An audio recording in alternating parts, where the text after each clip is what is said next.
Hello, my name is Aiden Jackson. I am the founder and president of BIOS.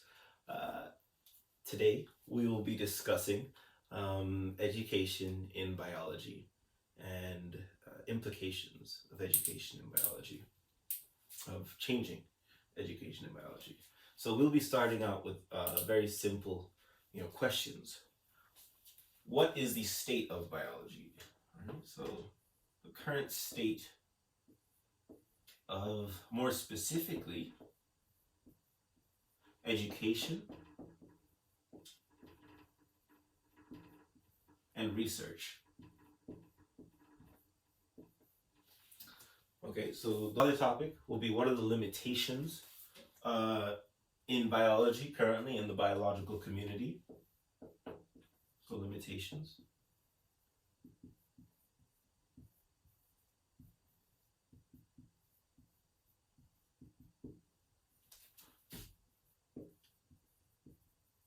And when we talk about the biological community, we're not only talking about the students and the different people and professors and individuals in them, but we also include the rest of society, and we also include the ability to perform certain tasks and on top of tasks involving like research, gathering data, things like that in biology. So really, we're talking about anything to really do with biology, that's because we are a community, and at every aspect, sometimes we like to ignore uh, the aspects that the aspects of the biological community that aren't quite in our face. The ones that aren't.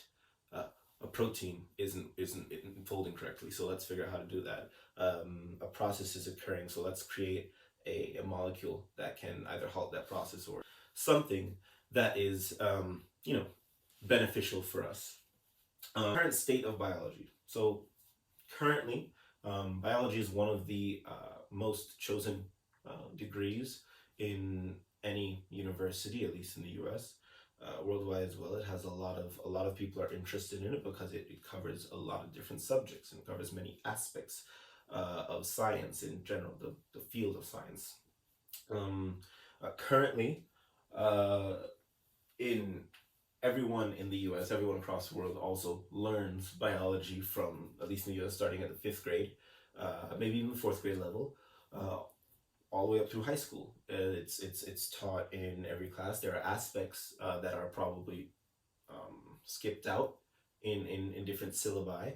But for the main part, you're gonna have your central dogma. You're gonna have what is a protein. You're gonna have what is human, or not human, but what is metabolism.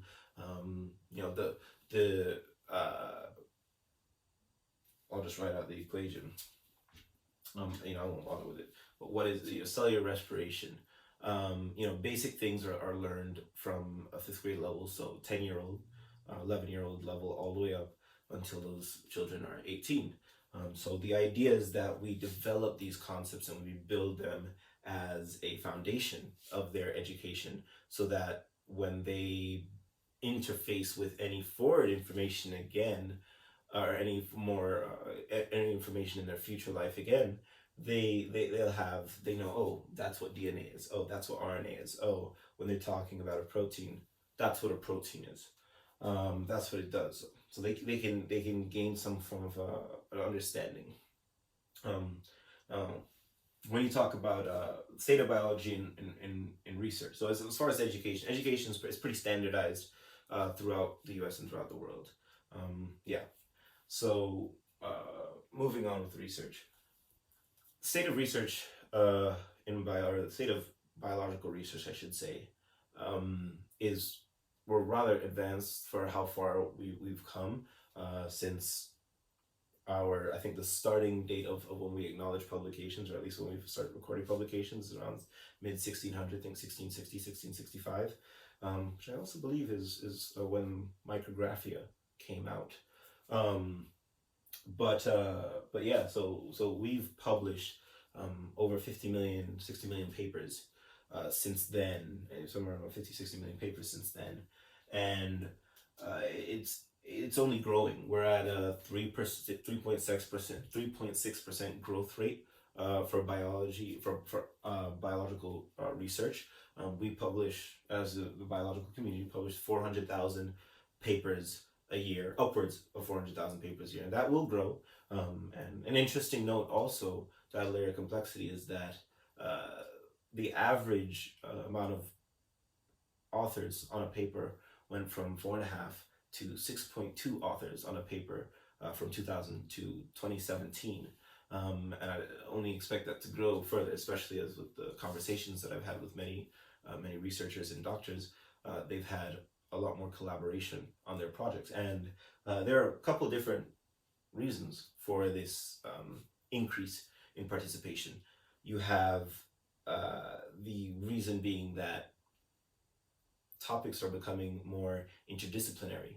You require more a molecular biologist, and you require a more experienced what is now new field of protein engineer. Um, you might require an ecologist at some point in your research. You might require it's just kind of throwing things out here, but you look at, I mean, it's very visible. You read any one paper, you'll notice that there are definitely quite a few names written at top, no matter what level the research is at, and quality of research. A lot of people working on teams now. So the other reason also is that general interconnectivity is higher. We have had significantly more technology accessible to us in that time past, since 2000 to 2017. If you remember 2000, I mean, try thinking of AOL or Yahoo or anything back in 2000. You would die if you had to wait at the speeds or use the internet at the speeds that the 2000s did. So completely, definitely something that we should acknowledge here, because you look at 20, especially 2020 now. We have 5G coming out. We have interconnected cities. Internet of Things is taking over technology and taking over the workplace as well, and every aspect of it. And that's will be included in biology as well. In biology, you will be able. Internet of Things will be pervasive throughout labs soon.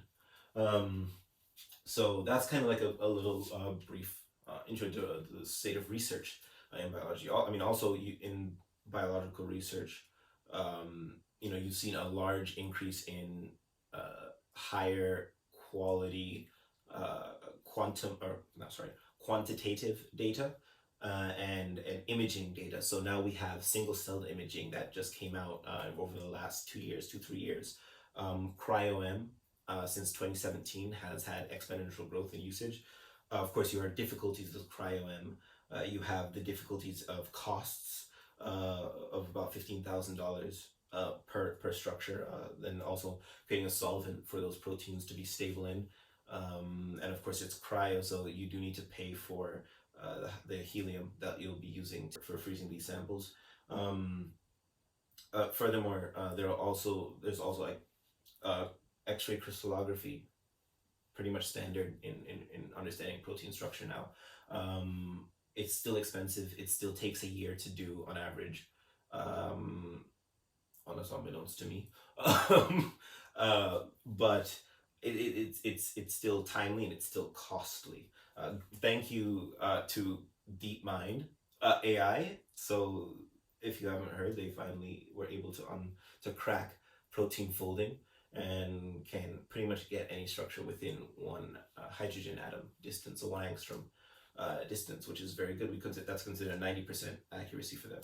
So that's very useful, especially in the future and especially with what we're doing at BIOS. So hopefully when licensing comes online or commercial licensing comes online, we'll definitely be looking into that to see what how we can apply that and to what extent we can apply that.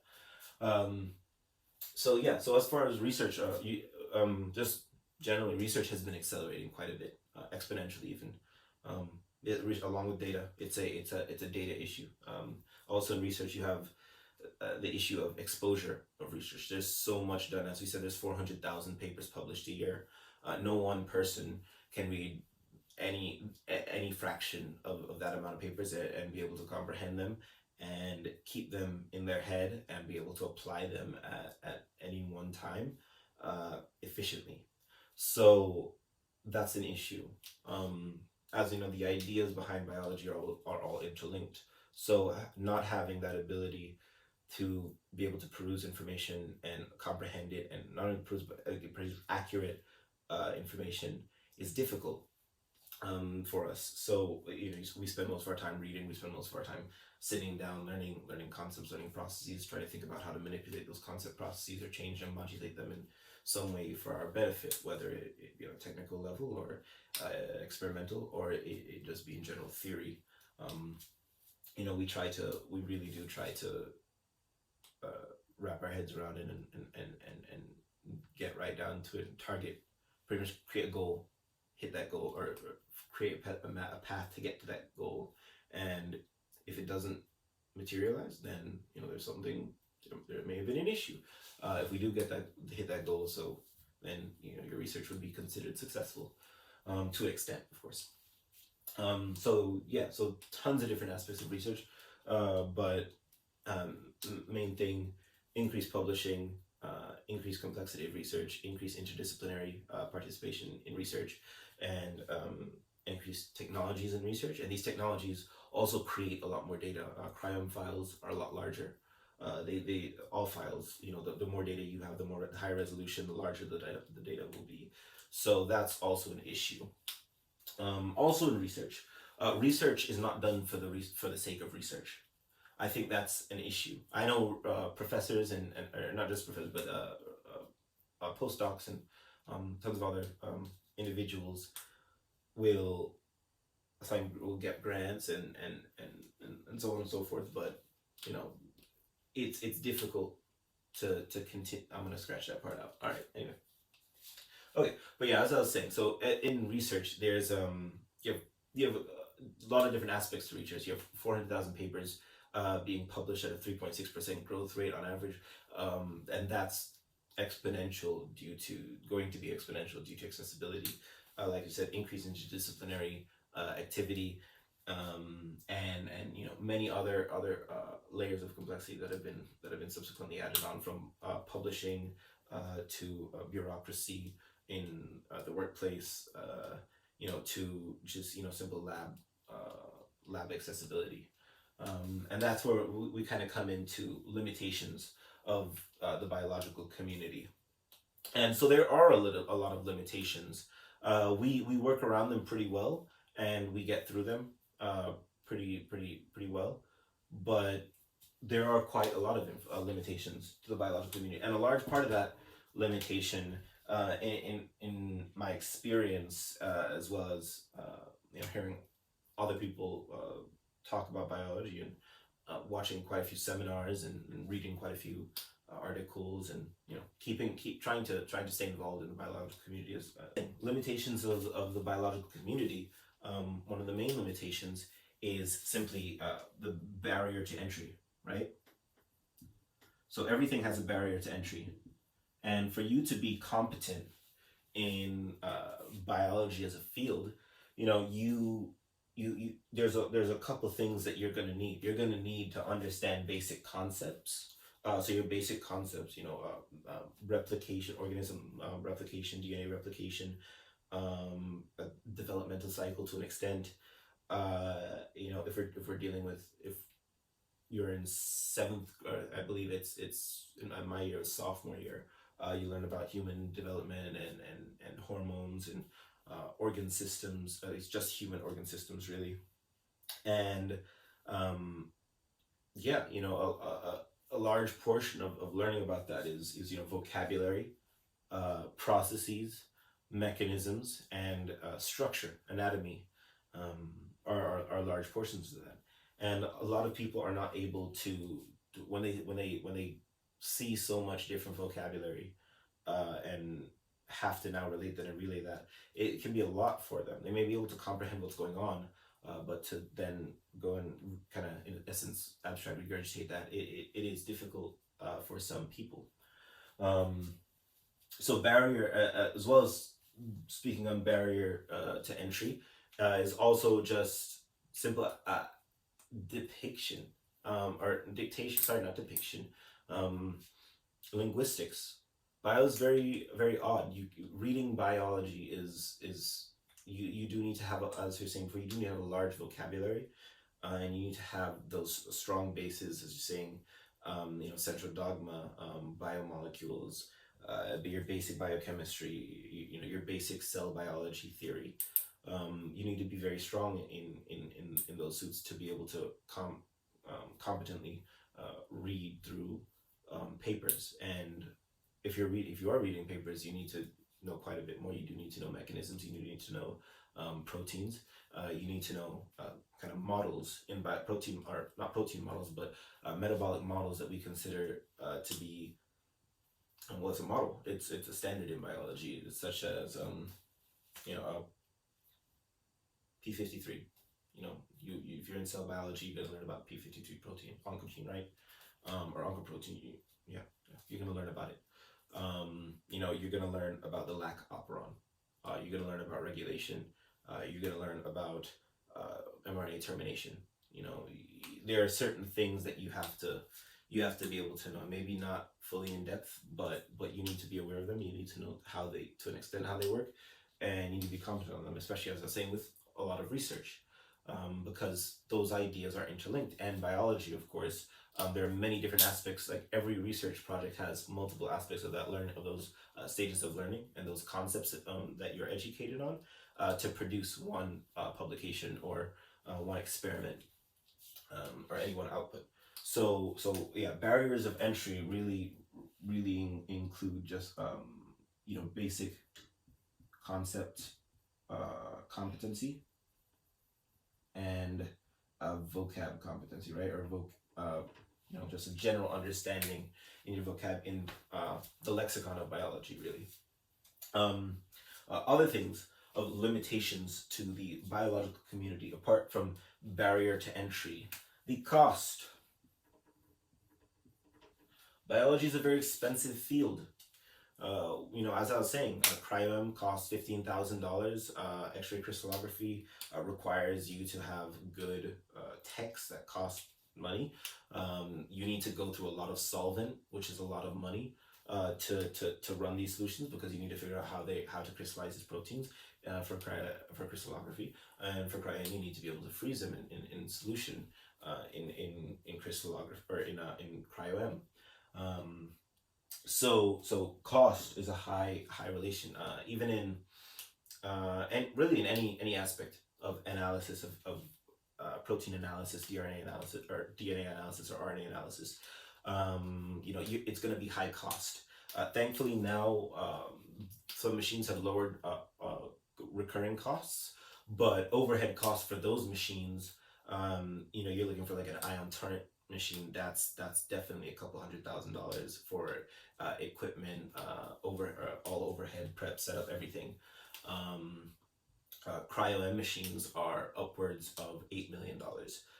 Luckily, we've had, or not luckily, but thankfully, because cryo-EM is in such a high demand, there are a couple startup groups that are working on creating cryo machines that reduce the price for the cryo machine itself, down to, I believe I saw anywhere from 1.5 million to $5 million, and then reducing costs anywhere from $1,500 to, I think, around $4,000 was what I saw. And keep in mind, these are definitely prototypes, and not necessarily prototypes, because the first prototype that one of the groups built was actually old parts from other cryo machines, or other. I'm not really sure how they did it, but it was over at MIT. There were a couple of physicists and biologists, and they were able to put it together. Engineers, they were able to put it together, and they did their thing. And they actually started a group. I forgot what the startup group is called. I put it right there. But yeah, so cost is a large part. As you said, a couple $1 million for some of these machines, and we said recurring costs doing proteins, $15,000 for a protein. That's a lot of money for a lab.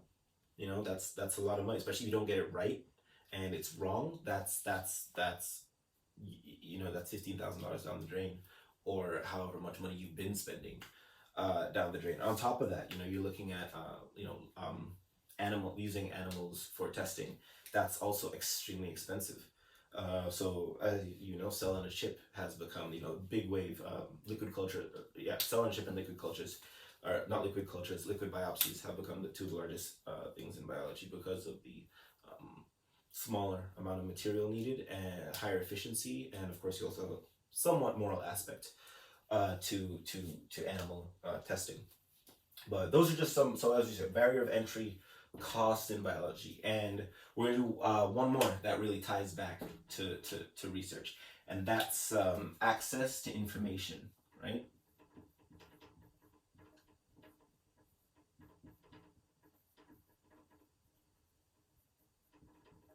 So access to information in biology, as you know, like I said, 400,000 papers published a year. That access, people are not going to access that amount of information a year. I have a web or a app on my phone called Phys.org.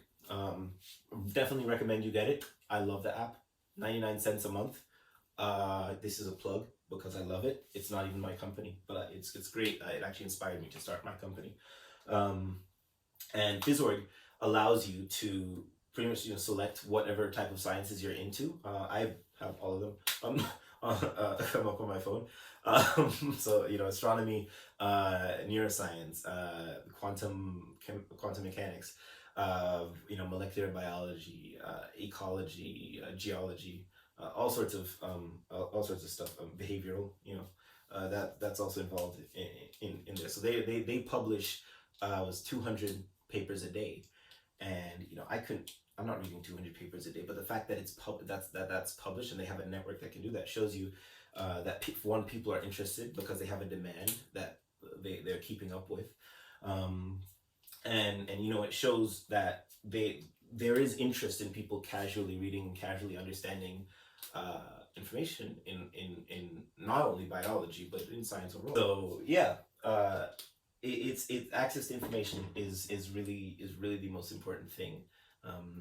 It'll allow people to, whether it's basic information that someone can't have or doesn't have because they're not in a location that supplies these books or supplies this information, or whether it's a older piece of research. I was just talking to a doctor friend of mine yesterday, 2 days ago, and we were talking about how he gets into these conversations with one of his colleagues, his older colleagues, like 70, 80-year-old colleague, and he always comes up with these ideas that he's read about, and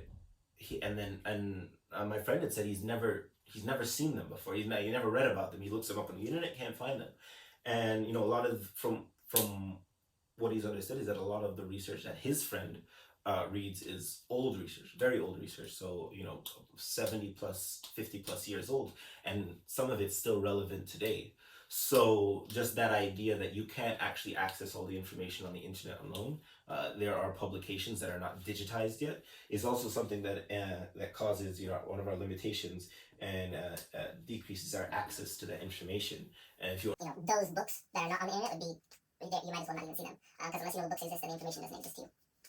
So it's really about you know, it's really, these are some of the main factors in you know, the limitations in the community of biology, and that exposure really goes with society a lot, like just general society, because people are not interested in learning about long complex words and long complex facts. They want short things that allow people to understand and comprehend what's going on in a very short amount of time, preferably in the shortest amount of time possible, in the most entertaining way possible. So yeah, so that kind of gives us a framework of what kind of has also driven me to make this company BIOS. So going into what is BIOS, so BIOS is biological information. OS. BIOS. So as you can see, there's a couple different names or a couple different acronyms that has been appropriated by this name. Of course, biological information OS is operating system. You know, biological information, of course, and then also basic input-output system is a very standard and old, one of the first pieces of equipment or technology that was put on, I believe it was CPUs of computers. And it pretty much just took information one way, so it's basic input output, takes information in, spits information out. Pretty sure it just sorts it out. But that's you know, that's almost analogous to what we do. So here at BIOS, what is BIOS? BIOS strives to be the standard in public biology knowledge. We strive to be the leader in standardizing visual dynamic concepts that have been articulated to us over the many decades, centuries in some concepts, such as microbiology. Like I said, concepts, organisms, processes, mechanisms, structures. We strive to not only bring that to you in the simplest way possible, so in a nice visual field with a good, well-designed UI and simple UI with a good user experience behind it, but also accurate information with consistent citations to research and as well as a specific function that we're developing for educators, educators at every level from the 5th grade level all the way up to the undergrad level, hopefully, well, targeting undergrad level. Currently, research level is very saturated with software and programs. So, right now, and especially, as I said before, the state of biology. The state of biology is always what's happening in the future. So we really need to look at education and research from a bottom-up perspective. How is this being done? How do we educate people? How do we do research? Those are questions that are being looked at right now from a global perspective, from people outside of biological fields, from not only in biology, but in engineering fields, in fields really anything. Basic education, online education has become a standard now during these pandemic times. So basic education and research are what we're looking at to really target as our, if you want to consider target markets, our goals. So as I said, for education, we'll pretty much be providing a system of educators being able to use a series of selectors or filters that would allow them to choose concepts, very specific concepts, or as specific as they want concepts about any one topic. So if you're discussing, biodiversity of any one population or species, or just biodiversity in an ecosystem, our app would allow you to pretty much go to that ecosystem. If let's say you're looking at Jamaica, right? You're looking at the jungles in Jamaica, the forests in Jamaica. We would transport you there pretty much. So we would have a photorealistic render with all the organisms that would be in that location in Jamaica. So we're using basic databases that are pretty accessible to anyone, as well as research using text mining. We'd be able to build three-dimensional renders of these ecosystems with their organisms in it, and concepts that would be able to visualize, or not visualize, but articulated much better on this. So in the case of, let's say we show an image here of like you said, a jungle in Jamaica, you would have the plant life that's there. So botany would definitely be a field that's there. As you said, because it's in ecology, that would definitely cover ecology. Your energy transfer, so your trophic system. What population is your herbivores, and then your primary, secondary, tertiary from there. You'd be able to, like I said, you'd be able to access any one piece of information. And if, let's say, like you said, we were pulling on biodiversity, we would be able to display the definition of biodiversity, simple, not too difficult of a concept, but actually be able to visualize it. And you'd be able to drag that module, so to speak. And as I said, choose your ecosystem. You'd be able to drag that module into a folder, and you'd be able to save that under ecology for 5th graders, or 5th grade ecology lesson, whatever it may be. And you'd be able to then consistently drag more modules into that. So, building on top of that. So, you're looking at biodiversity, then also, like you said, trophic levels. Then from there, maybe looking at population sizes. I'm not an ecologist, but, those are things that 5th graders, people kids in 5th grade would more likely learn. So those types of concepts are important to be able to be easily accessible. And so we'll display 2 different ways to do that. As I said, one will be a filter way, and one will be purely visually, not purely visually, visual with as I said, UI around it to help you navigate and identify what you want, what you don't want. But as I said, we want to be as visually accurate as possible. When it comes to a high school to an undergrad level, we can go down to, we'll be able to, using molecular dynamics, GROMACS, LAMPS, CHARM, AMBER, different force fields as well. We'll be able to make models as close to either homologous proteins, or similar to any one system, and we'll be able to model that in silico. So our first target is glycolysis. So when we're learning about glycolysis, our first part in glycolysis is going to be, I believe it's that phosphorylation. Hexokinase. So if I'm not saying, that's that phosphorylation that joins on the other side, and then there's another isomerization that is a phosphorylation, and it splits. So glycolysis would be something that we'd model, and we'd be able to articulate, okay, what is glycolysis? Where does glycolysis take place? Your very basic information, and it'd be able to be visualized, and you'd be able to then zoom out and see the cell again as an operating cell.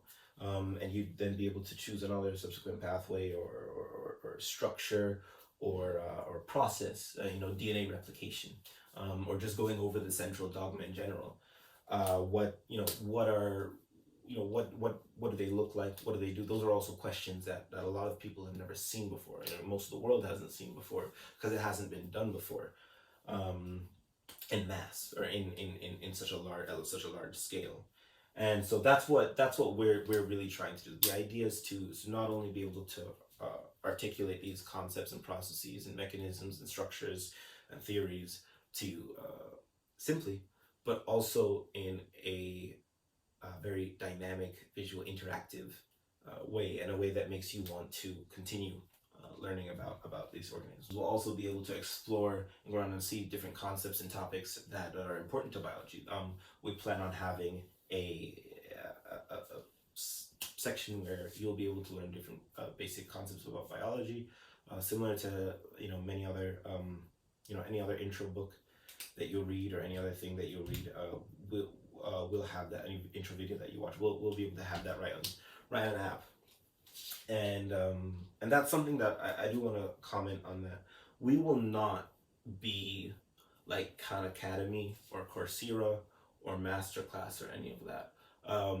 Our goal is to expose the community to as much information as possible, in as much verified information as possible, because there is some research out there that doesn't really add up, but as much quality research as possible, and as well as supporting the scientific community in general, not just the bio community. Yes, definitely bio community, but the scientific community in general, because as our goal is to reach education, if we do reach that goal, we can charge a much lower price than competitors. Our reference material for this presentation was supposed to be Gideon. Technically, we would be competing with Gideon. They do information, infectious diseases information. We would want to have that, because viruses, microbes, that's part of epidemiology, and our our software is supposed to encapsulate all of biology and its effect on humans as well. So to an extent, we'd consider Gideon a competitor, but Gideon offers a lot of good utilities. They also just offered ebooks where you can learn a lot of different topics as well, and that's Gideon is made by traditional scientists. That's the one thing that traditional science has not understood yet about technology. Gideon charges $119 a year and up for their subscription, or sorry, a month and up for their subscription, with not that yes, quite a bit of information, but not as much as $119 a month. That's a lot of money a month, especially for any one person to pay for monthly. So the idea is that with our access to information, we'll be able to drive down costs, and so we expect to use at least some of our profits, and our costs. Part of our costs will be supporting research, and this will be research for the sake of research, and research that will complete pathways or understanding proteins or something like that. It will give us a more complete picture of biology, and so this adds a new dimension into biology, and that's really being funded because you not because you have a potential of curing something or doing something amazing, but because we should know it. Of understanding proteins, such as protein dynamics, being able to get lots of energy landscapes, being able to do lots of experiments where we can understand the forces at play, however many piconewtons is pulling or makes a protein unstructured, or so on and so forth. Understanding that is very important. Understand, just being able to come up with new experiments as well, doing R&D into new methods of experimentation is very important in advancing biology, and going into this new era of high throughput biology. So that's very important. And on that note of high throughput biology, that's where BIOS becomes a platform rather than just your everyday app. We are a platform because we will allow every aspect of biology to be input and output. So when you talk about editing genomes, or editing RNA, or editing protein, you'd be able to do that in the app. We would use the APIs, known APIs, Blast, Coffee, all the whole Coffee suite really, So we would be able to do that in app, and people would be able to edit genomes in app, and really be connected to a third party DNA synthesizer, RNA synthesizer, whoever it may be that your lab or you prefer to use, um, and run experiments. And the next generation of that is, like I was saying, what we offer is being able to do that all on a tablet, as well as being able to look at. Sorry, let me rephrase that. Going back to someone like Stratios, startup in for Eli Lilly that are funded by Eli Lilly, just got recent funding by Eli Lilly, that allows for micro labs, fully automated machine learning controlled micro labs to operate. And something like that where you take out the human factor, you reduce the volumes that you're using, you increase fidelity of your information, because not only are you putting in experiments over the web into a machine, you're putting it into a neural network. So neural networks will now become more proficient at maybe even understanding what next steps would be best for any one problem in biology. So definitely keep an eye out looking for Stratios labs, and I'm sure they're probably not the only ones. I think I've seen one other micro lab or automated lab company, but those are definitely on the horizon in the next 5 years. So that's also kind of what we're trying to meet up with. Because that, like you said, the access to information is not there, and the barrier of entry right now is so high for a lot of the population. So we strive to lower that barrier of entry. We also strive to increase that access of information, and we also strive to get people interested in biology. Everyday person, you'll be able to go on our app. You want to see a blue whale swimming in the ocean, right in front of you. We have that for you. You want to see monkeys in their natural habitat. All that footage that Jane Goodall has. We'll be able to animate monkeys and make them perform known behavioral habits, not just automated, but known behavioral habits. Sort of like your if you were to think of a NPC in your video games, not you can't play with them. They're non-playable characters, but they're programmed to act in a certain way. When you walk up to them, they say hi. When you slash them or something, they react. Similar things. So there's a lot we can do. At least a lot more that we can do on BIOS than any other biology knowledge base, and because of that, we plan on being a large source of funding for research, and a large source of education, or a primary source in education, not primary source of citation, but a primary source as when you think of biology, or when you think of any concept, you think BIOS. And that's the goal. That's our goal at this stage. Last question is, what is the future of biology with BIOS, right?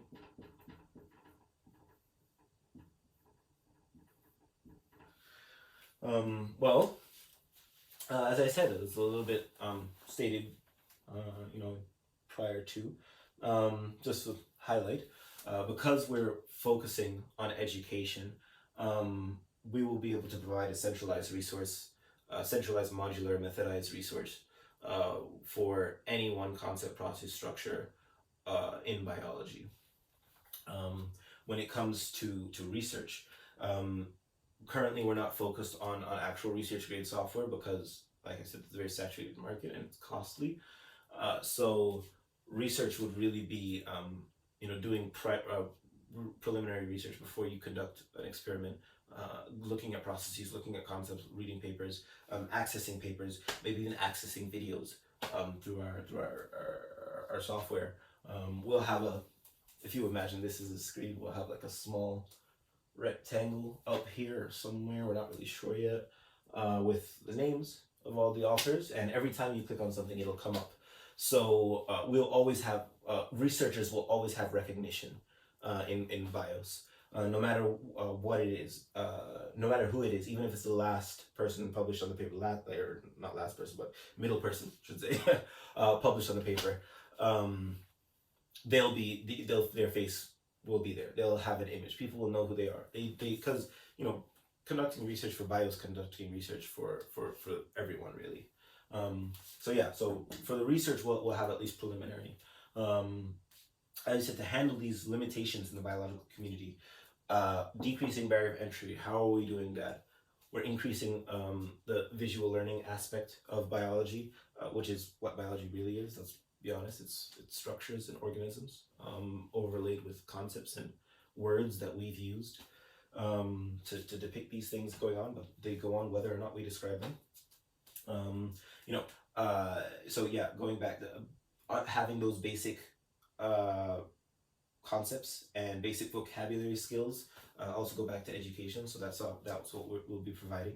Um, Cost, we don't, we that 120 a month that Gideon charges and upwards is what we'd be striving to look for annually. So the real reason is because, like I said, we want to decrease that barrier of entry. At $119 a month, a kid in Brazil cannot afford that. A kid in Jamaica cannot afford that. A kid in and really a kid can't afford that. Period. Many kids can't. Many adults can't afford $119 a month. That's a lot of money to spend on something that, even if you're a botanist, you spend a lot of money on your flowers already. You spend a lot of money on your resources, your tools that you're using.